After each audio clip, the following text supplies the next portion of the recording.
Hello everyone, Americal Chaos here. I thought it was fitting that I record this video in the same place where I recorded my most popular video that talks about Damon Brand and servitors.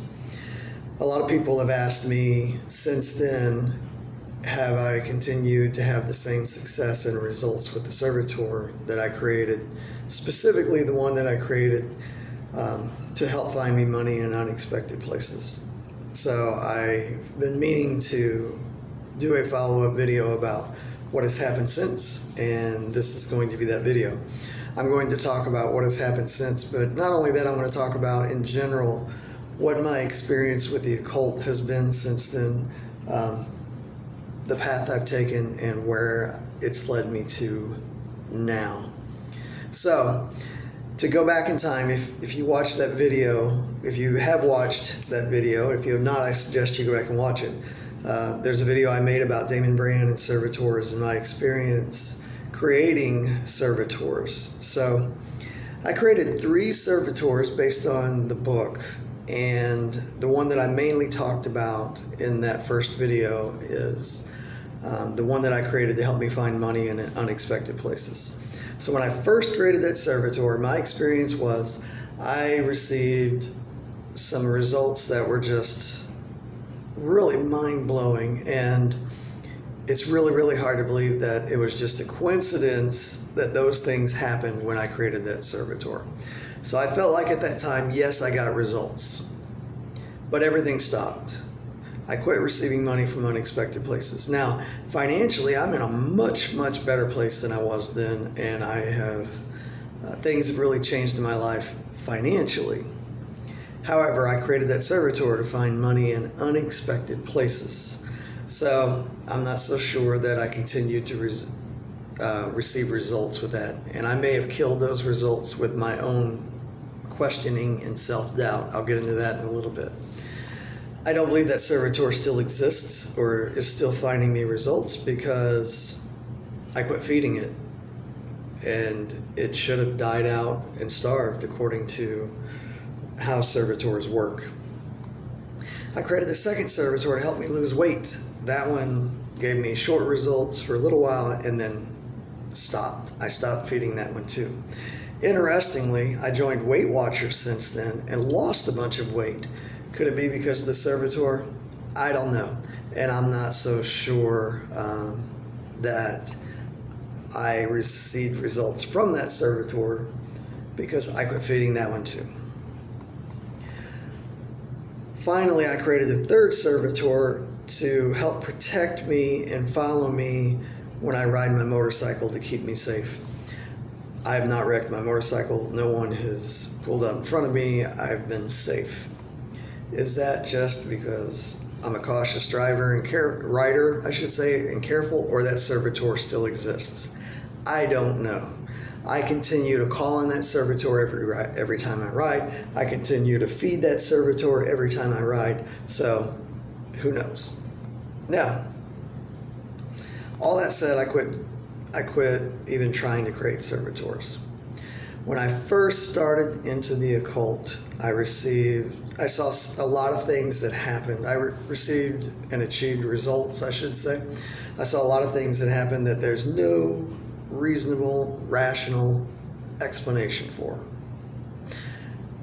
By the same token, a lot of things that I was told by other people, a lot of people that did tarot card readings for me, a lot of things that I asked to happen, a lot of things that I called upon Lilith for, curses that I put on a couple people that truly deserved them, never happened.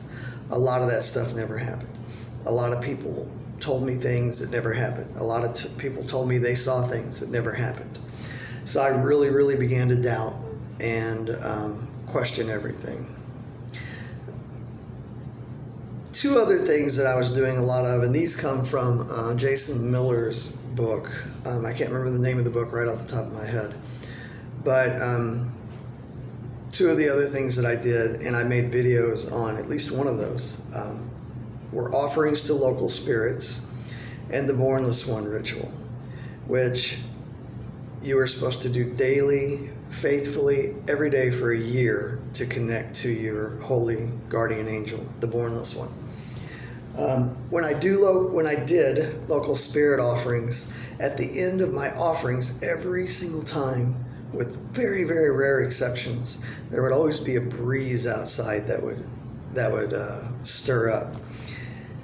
And I thought that was interesting because, I was calling on local spirits as well as spirits of the air, fire, water.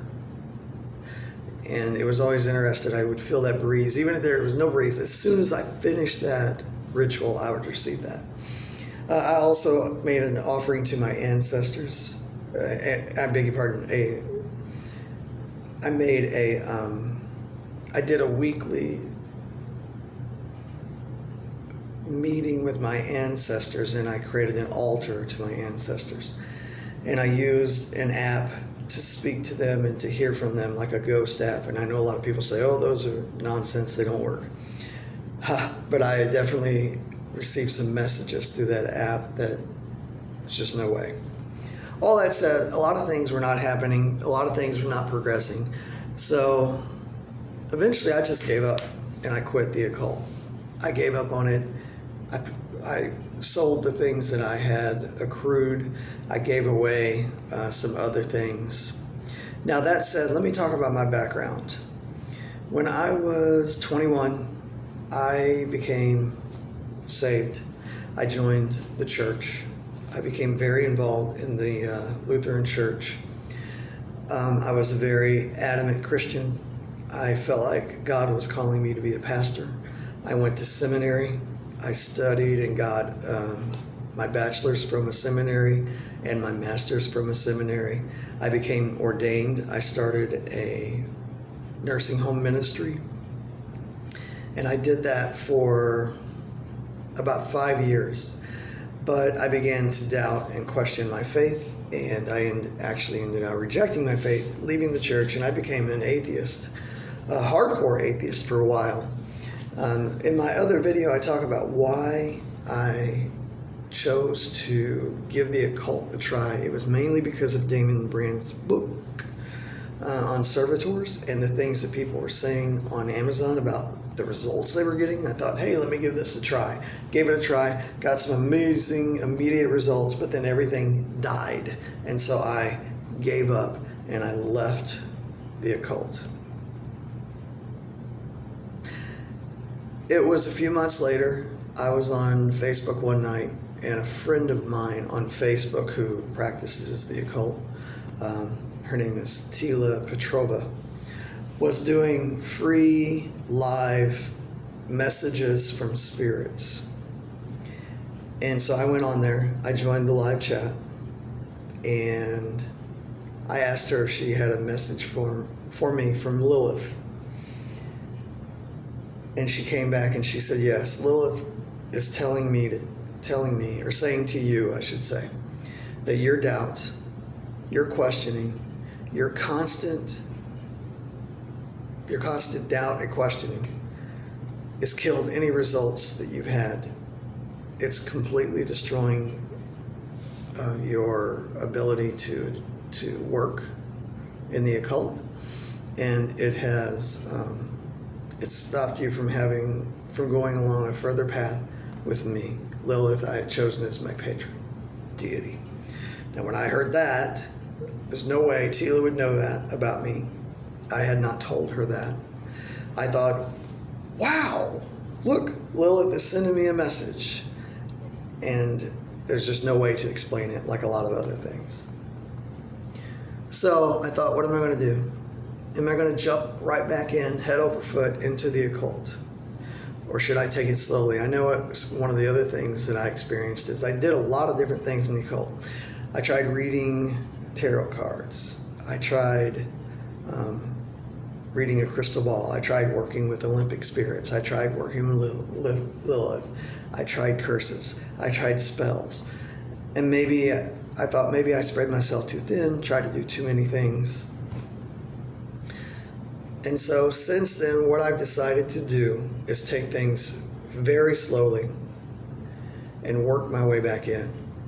As fate would have it, and coincidence perhaps not, would have it, I found a book, and it's called The Art of Occultism by Gabriyell, I don't know how you pronounce this person's last name, S-A-R-O-M, Sarom. And I started reading it, and I thought, wow, why didn't I find this book at the very beginning? Because it takes you very slowly, step by step, in building your skills to get into, well, slowly building your skills to get into occultism. And I wish I'd had this book at the beginning, and I wish I had not went in so many different directions when I first started into the occult. So right now I'm reading this book. I've been reading this book for a few months. I'm only not even halfway through it because I'm very slowly taking it step by step and trying to build my skills, crush that doubt again, build my meditation skills to try to get back into the occult and give it one last try. So that's where I am right now. Those are the results I've had. Is it real? Is it not? I don't know. Are there spirits? Are there not? I don't know. Is everything energy? That's what I seem to think is true. Can we tap into that energy and create results? I think that's possibly true, but I don't know. Is there a creator? I believe that there is a creator. I certainly don't believe it's Muhammad or Jehovah or anything like that. But I do believe there's a creator, and they're a very hands-off, non-existent creator. But that's a whole different story for a different day. But anyway, that's where I am now. That's my journey. People have asked where I'm at, and so I've been meaning to give an update. So that's my update, and I will try to continue to let you know how things go from here on out. Thank you. Take care.